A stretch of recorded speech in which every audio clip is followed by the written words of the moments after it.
Hello friends, welcome to Defence Matrix. तो परसों हमने बात करी थी कि कैसे पीपल लिबरेशन आर्मी नेवी द्वारा अपने तीसरे एयरक्राफ्ट कैरियर फुजियान के लिए 5th जनरेशन फाइटर प्लेटफॉर्म को सर्विस में इंडक्ट कर लिया गया है। साथ में इनके एडवांस J-15 भी इनसे ऑपरेट होंगे, जो कि इनके इस एयरक्राफ्ट कैरियर को काफ़ी ज़्यादा घातक बनाता है। तो हमने डिस्कस किया था कि कैसे ये इनका पहला सुपर कैरियर है और कैसे ये काफ़ी ज़्यादा कैपेबल भी है, जिससे इनके advance 5th generation fighter platform भी ऑपरेट होंगे, एडवांस 4.5 जनरेशन J-15B वेरिएंट्स भी ऑपरेट होंगे और इनके KJ-600 जैसे अवैक्स भी लॉन्च होने में सक्षम होंगे, जो कि इनके एयर ऑपरेशन परफॉर्म करने की कैपेबिलिटी को काफ़ी बड़ा बूस्ट प्रोवाइड कराएगा। और ये इंडियन नेवी के लिए खतरा भी है, इस पर भी हमने स्पेसिफिकली बात करी थी। साथ में हमने बताया था कि हमें भी यहाँ पर मैच करने के लिए अपने प्लेटफॉर्म्स को अपग्रेड करना पड़ेगा, जिसके अंतर्गत हमने रफाल M के इंडक्शन की बात करी थी, जहाँ पर हमने बताया था कि ये इनके J-15B के अगेंस्ट तो कारगर साबित होंगे, पर J-35 अभी भी एक बड़ा खतरा है और इनका स्पेशली जो फुजियान के साथ कैरियर बैटल ग्रुप होगा,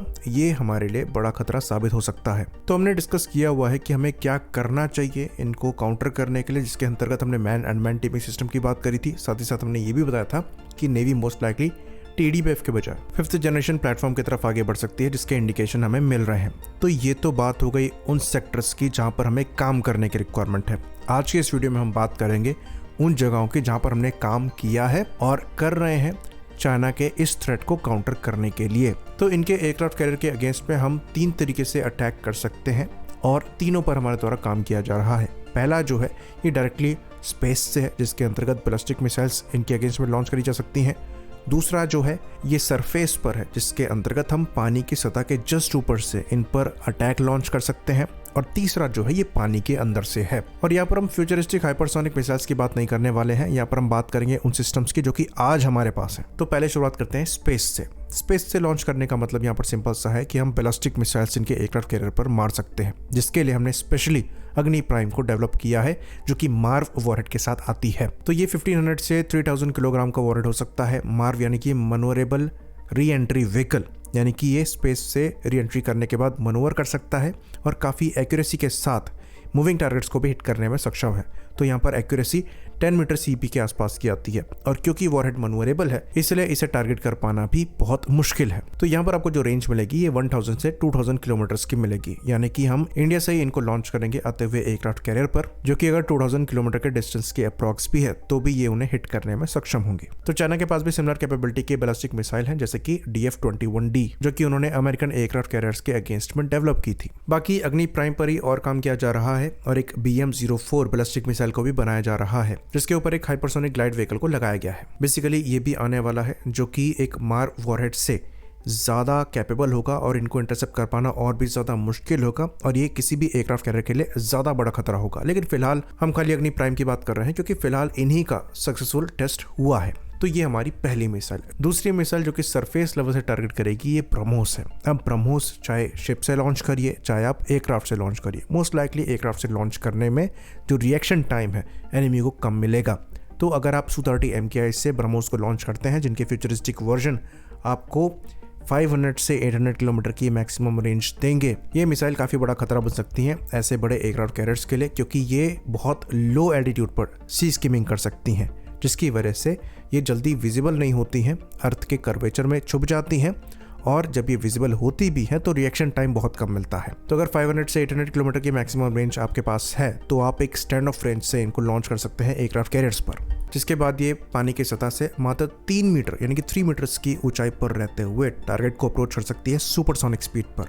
जैसे कि हमने बताया, जब ये टारगेट से दूर रहेगी तो अर्थ के कर्वेचर से छुपी रहेगी, क्योंकि ये सर्फेस के इतना क्लोज फ्लाई कर सकती है। और जब ये शिप के पास पहुंचेगी तो इसकी जो मैक 3 की स्पीड है वो एनिमी को बहुत कम रिएक्शन टाइम देगी। और ये चीज़ हमने पाकिस्तान के केस में ऑपरेशन सिंदूर के दौरान ही देख लिया था कि पाकिस्तानी एयर डिफेंस इनके अगेंस्ट में कुछ नहीं कर पाए थे। और इस हाई स्पीड में अगर ये किसी भी एयरक्राफ्ट कैरियर को टकराएगी तो एक अच्छा खासा छेद बिना वॉरहेड के भी एक कर देगी। लेकिन फिर भी यहाँ पर 200 से 300 किलोग्राम का वॉरहेड कैरी किया जाता है। तो अगर ऐसी 2 या 3 मिसाइल भी एयरक्राफ्ट कैरियर को हिट कर पाती हैं तो डेफिनेटली एयरक्राफ्ट कैरियर जो है वो सतह पर ज्यादा लंबे समय तक नहीं रहेगा। बाकी इनकी एक्यूरेसी को तो हम देख ही चुके हैं, ये 1 मीटर CEP की है। तो जहां सबसे कमजोर शिप मिलेगा ये वहीं पर एक्यूरेटली हिट करने के लिए कैपेबल है। तो ये तो बात हो गई सरफेस अटैक की। अब बात करते हैं अंडर वाटर अटैक की। तो अंडर वाटर अटैक के लिए अब लॉजिकल आंसर तो यही आपको लग रहा होगा कि सबमरीन से अटैक करेंगे, कि अपने 533 मिलीमीटर वाले टॉर्पीडोज को लॉन्च करते हुए मैक्सिमम 40 किलोमीटर की रेंज में इनको निशाना बनाने में सक्षम होंगी। तो ये काम आप कर सकते हैं, पर रिस्की है। अगर आपको 40 किलोमीटर के डिस्टेंस तक जाना हो किसी भी कैरियर बैटल ग्रुप के, तो ये डेंजरस हो जाता है। ऑल्दो ये कई एक्सरसाइजेस में किया भी गया है और एयरक्राफ्ट कैरियर्स को सक्सेसफुली एक नॉर्मल डीजल इलेक्ट्रिक सबमरीन से भी निशाना बनाया गया है। तो पॉसिबल ये है, पर आप ये रिस्क नहीं लेना चाहते हैं और इसीलिए रैपिड रिस्पॉन्स के लिए हमने एक नई तरीके के वेपन को डेवलप किया है। यहाँ पर हम बात कर रहे हैं स्मार्ट। तो सबमरीन से आपको टारगेट को रीच करने में समय लगेगा, लेकिन आपको यहाँ पर रैपिड रिस्पॉन्स करना है एक थ्रेट को देखते हुए।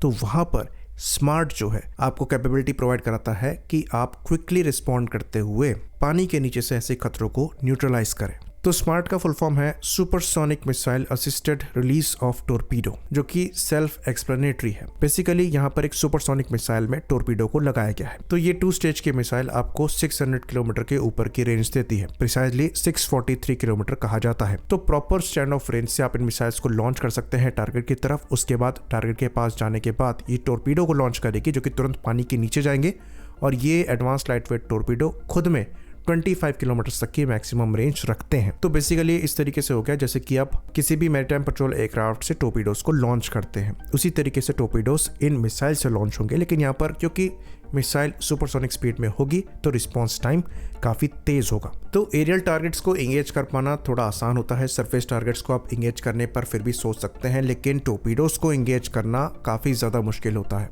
ऑल्दो इनके अगेंस्ट भी काउंटर मेजर्स को इस्तेमाल किया जाता है, पर जितना आसानी से आप किसी बैलिस्टिक मिसाइल्स को इंटरसेप्ट कर सकते हैं और उसके बाद क्रूज मिसाइल को इंटरसेप्ट करने की कोशिश कर सकते हैं, उतना आसानी से आप टोरपीडोज को इंटरसेप्ट नहीं कर सकते और इसलिए ये मिसाइल सिस्टम काफ़ी ज़्यादा डेडली हो जाता है। तो जो टोरपीडो यहाँ पर कैरी किया जाता है, जैसे कि हमने बताया, ये अल्ट्रा लाइट टोरपीडो है जिसकी खुद की रेंज 20 से 25 किलोमीटर की है और ये 50 किलोग्राम का वॉरहेड कैरी करता है, जो कि हाई एक्सप्लोजिव है। तो ऐसी मल्टीपल मिसाइल्स एक एयरक्राफ्ट कैरियर की तरफ लॉन्च करी जा सकती हैं, जिसमें से अगर 2-3 भी हिट कर जाते हैं तो एयरक्राफ्ट कैरियर पानी की सतह के ऊपर ज़्यादा समय तक नहीं रहेगा। तो ये 3 वेपन्स आज हमारे पास हैं, जो कि हम इनके एयरक्राफ्ट कैरियर्स के अगेंस्ट में इस्तेमाल कर सकते हैं। और अगर ये तीनों एक साथ लॉन्च होते हैं तो एयरक्राफ्ट कैरियर के डिस्ट्रॉय होने की पॉसिबिलिटी और प्रोबेबिलिटी दोनों बढ़ जाती है। और इसलिए कहा जाता है कि मॉडर्न कॉन्फ्लिक्ट में एयरक्राफ्ट कैरियर्स को बचा पाना मुश्किल हो गया है और इसलिए डिबेट्स करी जा रही हैं इनके रेलेवेंस को लेकर। और रशिया द्वारा भी इसलिए एयरक्राफ्ट कैरियर्स को अपनी प्रायोरिटी फिलहाल नहीं बनाया जा रहा है।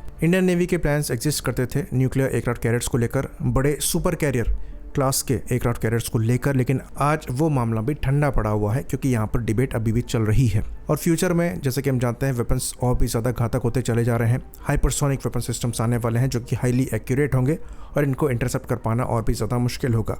तो उस सिनेरियो में एक एयरक्राफ्ट कैरियर को बचा पाना और भी ज़्यादा मुश्किल हो जाएगा, जो कि इनकी रेलेवेंस पर बड़ा सवाल उठाता है क्योंकि ये बहुत एक्सपेंसिव एसेट हैं और ये अकेले ही नहीं होते। इन पर जो प्लेटफॉर्म कैरी किए जाते हैं वो अगेन काफ़ी ज़्यादा एक्सपेंसिव होते हैं।